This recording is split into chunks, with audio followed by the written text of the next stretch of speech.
Shalom, perkenalkan nama saya Leti Palamiran, kelas C12 Makale, NIM 221118-182, Fakultas Keguruan dan Ilmu Pendidikan, Prodi Pendidikan Guru Sekolah Dasar. Video kali ini saya akan menjelaskan mengenai kesinambungan antara konsep Tuhan, konsep manusia, konsep dosa, dan konsep penebus Kristus. Yang pertama, konsep Tuhan. Tuhan adalah Sang Pencipta, Sang Maha Kuasa yang menciptakan seisi alam semesta di dunia ini. Dia adalah penguasa bumi dan langit. Namun, keyakinan dan kepercayaan terhadap Tuhan ada yang berbeda-beda. Kenyataan dan kepercayaan disebabkan oleh adanya tingkat cara kemampuan akal manusia yang ada di dunia ini. Pernyataan diri Allah dibedakan menjadi dua atau dinyatakan dalam dua pernyataan diri Allah. Yang pertama wahyu umum dan wahyu khusus. Yang pertama adalah wahyu umum, adalah pernyataan umum Allah menyatakan dirinya kepada semua orang di setiap waktu dan di segala tempat. Contohnya adalah alam, sejarah, kesadaran diri manusia. Yang kedua adalah pernyataan diri Allah melalui wahyu khusus, ialah bentuk Allah menyatakan dirinya secara khusus kepada orang-orang secara spesifik di suatu waktu yang percaya kepada Allah. Contohnya melalui Yesus Kristus yang bersifat personal dan melalui Alkitab yang bersifat profesional.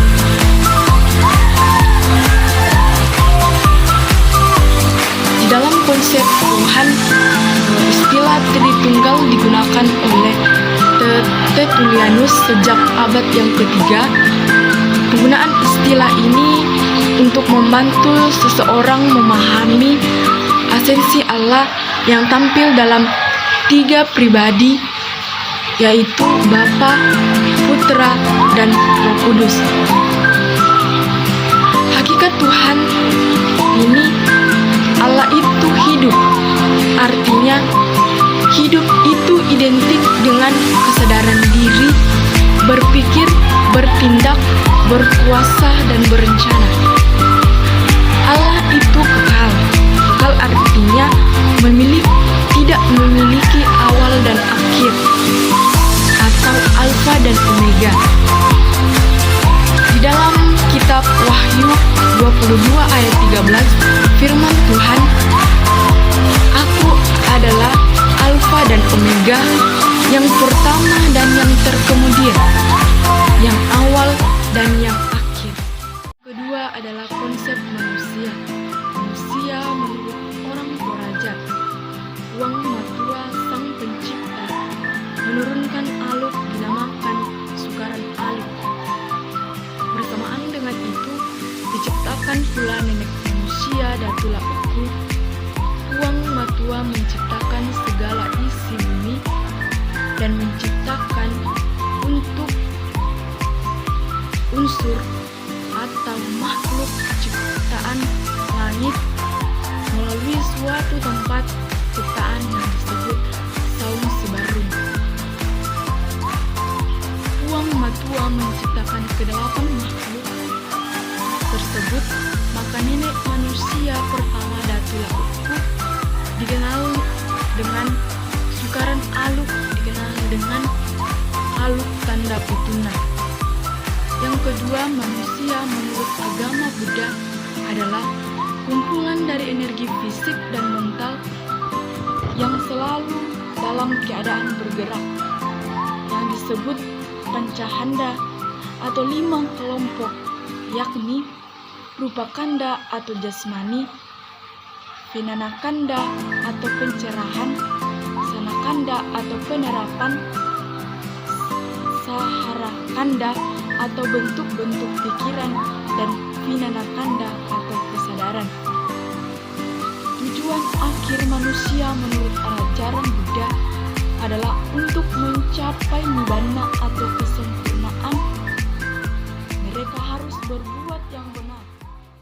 Manusia menurut agama Hindu adalah diciptakan oleh Idam Sang Hyang Widyawasa.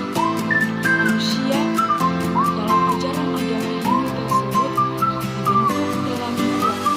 Pertama adalah asas badan kasar atau skula sarira dan badan halus atau sukma sarira. Agama Hindu secara tegas mengajarkan makna kehidupan bagi manusia adalah manusia harus mampu mewujudkan tujuan kehidupannya. Demi kelangsungan kehidupan manusia harus berbuat atau bekerja.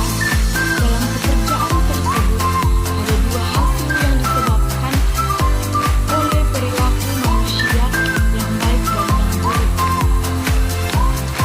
Manusia menurut agama Islam, manusia diciptakan oleh Allah SWT adalah makhluk paling sempurna dibandingkan dengan makhluk yang lainnya.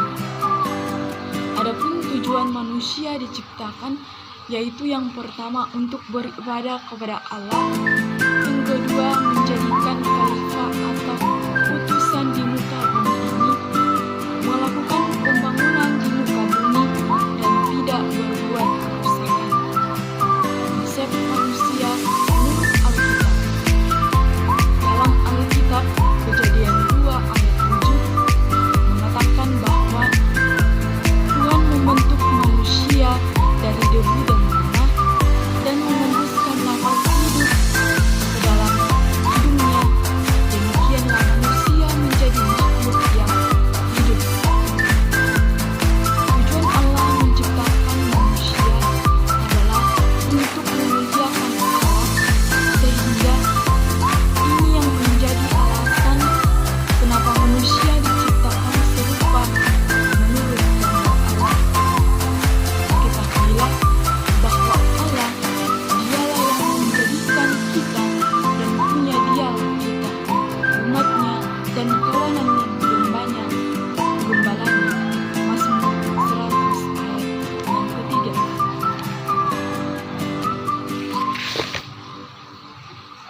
Yang ketiga adalah konsep dosa. Dosa adalah pemberontakan pada Tuhan dengan memilih jalannya sendiri. Dosa ialah ketidaktaatan manusia dalam hubungannya dengan Tuhan yang diungkapkan melalui pemberontakan dan pelanggaran manusia terhadap alam semesta. Dosa mengakibatkan manusia dengan Tuhan sendiri, sesama, dan dirinya sendiri, dan akhirnya penghakiman kekal. Firman dengan Tuhan, manusia ditetapkan untuk mati hanya satu kali saja, dan sesudah itu dihakimi. 9 ayat 27.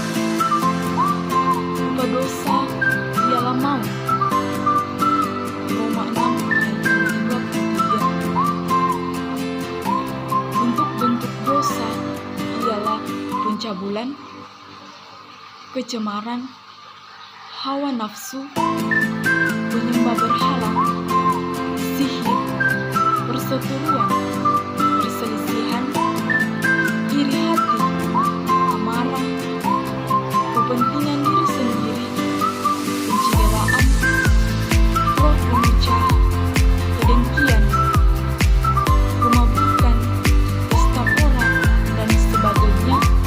Dalam Galatia 5 ayat 19-21. Yang terakhir adalah konsep penebus Kristus. Tuhan telah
Yohanes 14 ayat yang ke-6, Akulah jalan, kebenaran, dan hidup.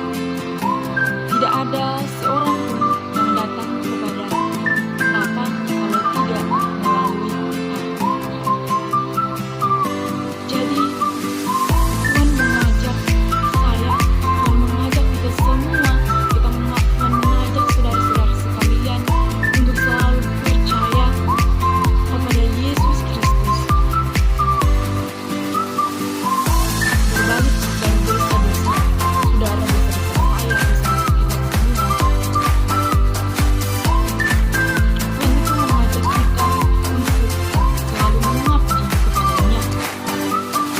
Mari menerima Yesus ke dalam hati saudara-saudari sebagai juru selamat pribadi satu-satunya.